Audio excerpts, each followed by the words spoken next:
And the city of Dayton and the Fraternal Order of Police are at odds over pay, with growing concern that the gap is getting wider. The city is now requesting an outside agency to bridge that gap. 2 News reporter Sartaj Singh now joins me live from the newsroom. Sartaj, you spoke with the FOP and you also received a statement from the city. It says that this pay step issue is just the start of the overall dispute.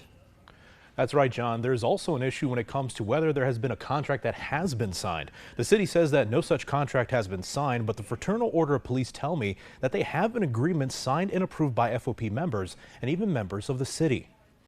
The problem with it is that it was not what was discussed with us during mediation.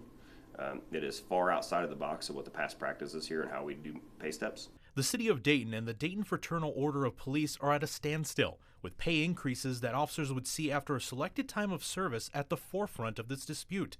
The FOP says that they want better pay steps to kick in sooner for newer members of the department to increase employee retention. The city's saying that's not the case.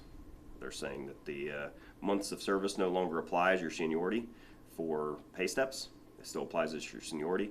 Dayton FOP President Kyle Thomas says that the reason the Fraternal Order of Police is pushing against any changes to pay steps is to keep and attract new recruits to the department. It's extremely frustrating because we've had a pretty poor culture here in the last several years. That low pay and our benefits compared to the people in the region. We're not losing people to Cincinnati and Columbus.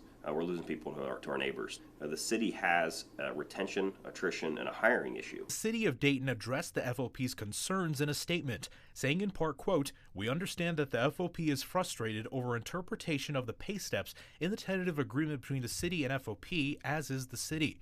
And then later stating the city is not denying or attempting to undo the contract, as no contract has been signed. The tentative agreement has been ratified by FOP and the city. However, the Fraternal Order of Police says that an agreement has in fact been signed and approved. As part of that mediation session in June of this year, 2024, we signed an agreement together. The part that's concerning in the city statement is that they mention in there that they're not backing out of an agreement because we don't have one. That's completely misinformation. It's completely wrong. That's misrepresenting the truth. The Fraternal Order of Police have petitioned against the State Employee Relations Board from being involved in the ongoing process, which the city has requested, as they say it is an arbitration and grievance issue. The city did also state that the FOP is receiving an agreed upon 7% increase. Live in the newsroom, Sartaj Singh, 2 News.